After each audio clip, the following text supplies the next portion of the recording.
Alors nous, notre camion, c'est un Renault Trafic de 1988, essence, équipé aussi d'une cuve GPL sous les sièges arrière, parce que c'est aussi un 6 places, 3 places à l'avant, 3 places à l'arrière, qui vont être transformées en cuisine. Voilà, et puis dans les vidéos, il n'y aura pas toutes les étapes de démolition, on a tout enlevé, même les sièges, ni les étapes de traitement de la rouille. Donc pour ces deux étapes, je pense qu'il faut rajouter 2 ou 3 jours.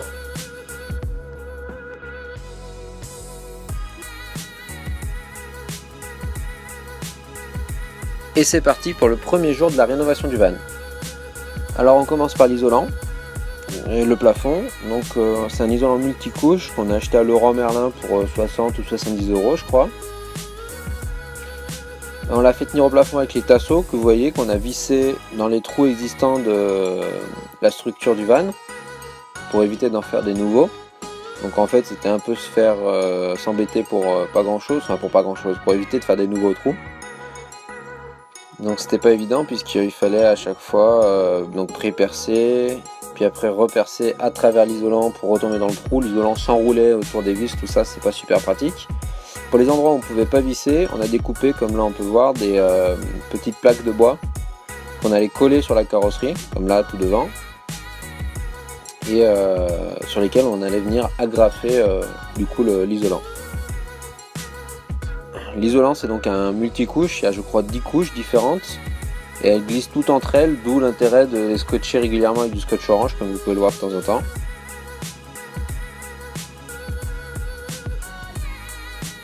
On retourne derrière, donc on y fait tenir avec des tasseaux qu'on avait récupérés, c'est tout de la récup.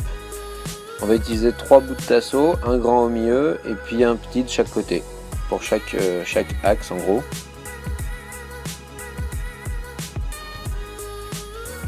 Le fait d'avoir différents tasseaux, ça va laisser des trous, des passages pour faire passer les gaines techniques plus tard.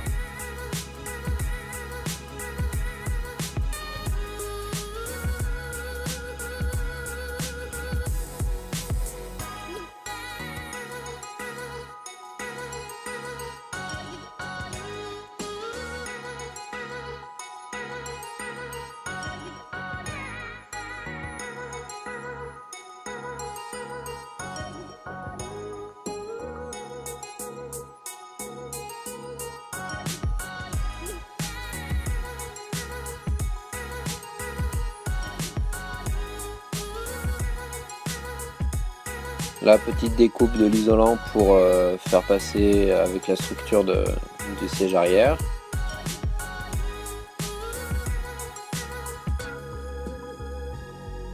Je laisse volontairement les moments qui sont un peu longs et répétitifs, mais ça permet de se rendre compte un peu du temps que ça peut prendre chaque étape.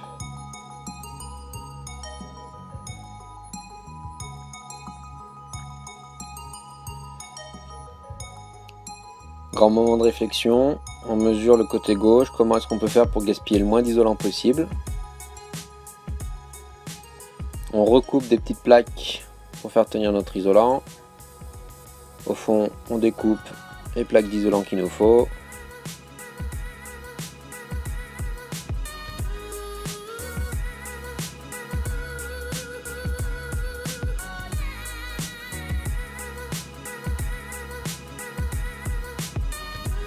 Là, on rajoute les petites plaques en bois pour agrafer l'isolant devant.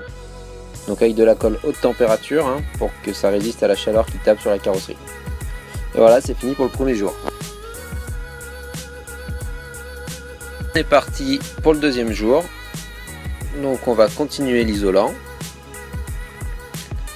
On a fini de fixer au plafond l'isolant de 2 tiers du plafond. En gros, il nous reste un petit tiers, un quart du plafond à faire avec le côté gauche. Du coup, ça va redescendre sur le côté gauche. Pendant ce temps, Marie s'avance dans les découpes de l'isolant.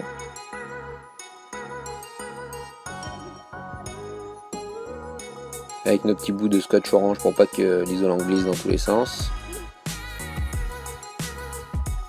Sincèrement, en termes d'isolation, je sais pas si c'est suffisant du tout. Je crois qu'on avait vu pas mal de vidéos où les gens mettaient celui-là plus un autre isolant par-dessus. Nous on s'est contenté de celui-là parce que bon, on avait vécu dans pire, et puis ça évitait le ruissellement dû à l'humidité, etc. Après on a vécu dedans, on a voyagé dedans l'été. De toute façon il fait chaud quand le soleil tape dessus, c'est sûr.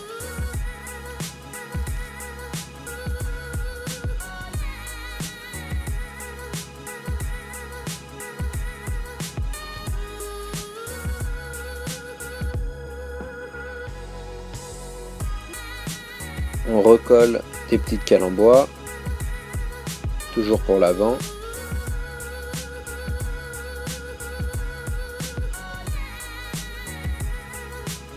Et on va placer notre plaque à l'arrière.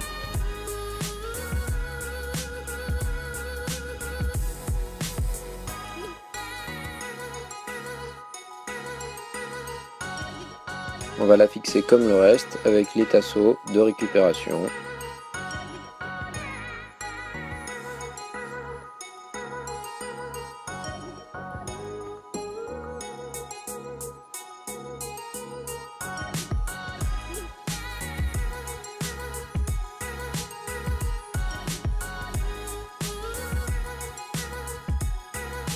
À l'avant, on la graffe sur notre petite cale. On met un autre bout.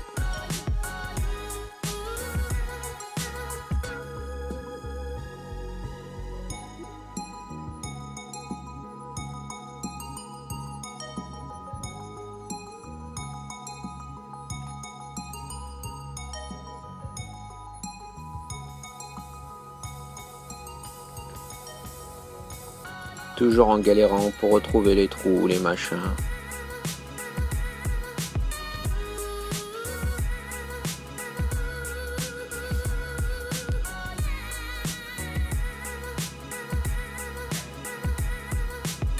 On agrafe aux petites cales en bois.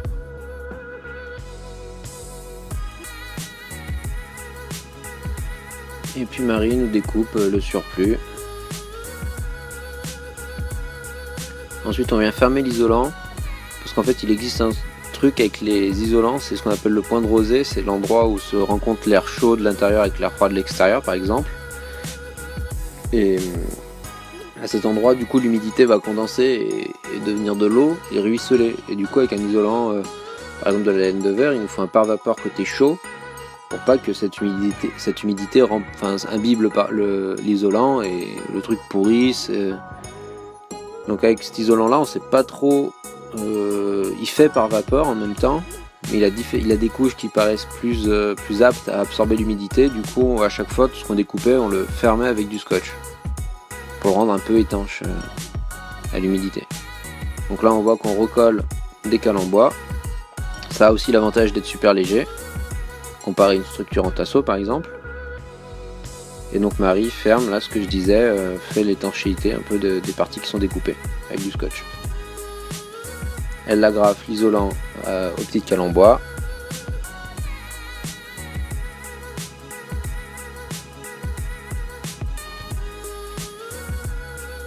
On découpe la fenêtre.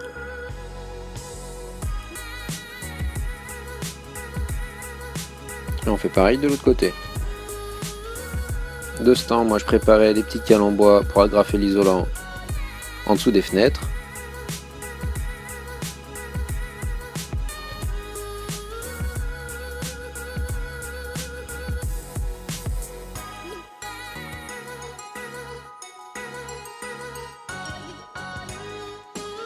On utilise les panneaux de bois qui étaient existants quand on l'a acheté pour faire le pochoir de l'isolant pour les côtés.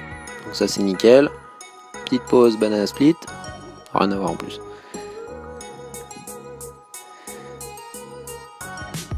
Et hop, on pose l'isolant sur les côtés. Donc agrafé, toujours pareil, sur les petites cales en bois qu'on a collées à la carrosserie. Et voilà pour le jour 2. On est parti pour le jour 3 et 4. Je sais pas pourquoi il n'y a qu'une vidéo pour ces 2 jours, je sais plus. Sûrement qu'on n'a pas fait grand chose ou qu'on a dû aller au magasin. Donc là, on avait de l'isolant prédécoupé, on commence à faire passer des gaines électriques. Donc ça implique de savoir où est-ce que... ça implique de savoir par avance où est-ce qu'on veut mettre notre petit tableau entre guillemets électrique, où est-ce qu'on fait arriver l'électricité par rapport à la batterie, etc. Donc ça on y a réfléchi longuement avant. C'est vrai que dans les vidéos, il n'y a pas tous les moments de réflexion, de calcul, de machin, qui sont assez conséquents.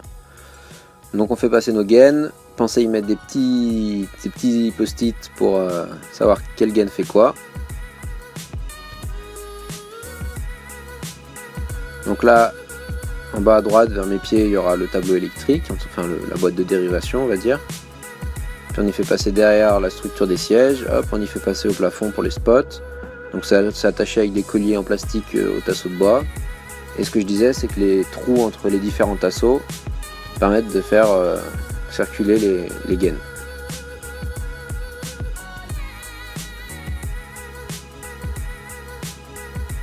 À droite, là, on a 2 gaines, une pour le spot de la cuisine, qui sera là où est Marie, et un pour le spot qui sera dans l'habitacle.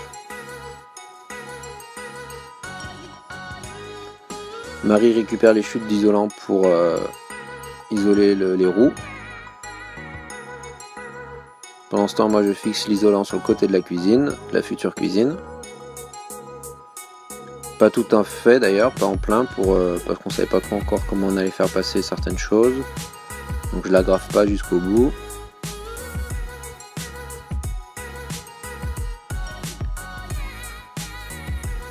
Marie a déjà recouvert une roue, on fait l'autre.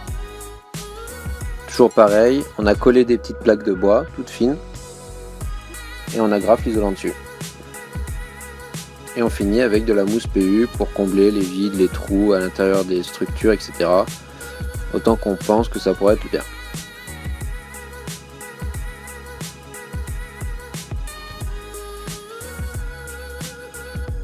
Et voilà pour les 3e et 4e journées.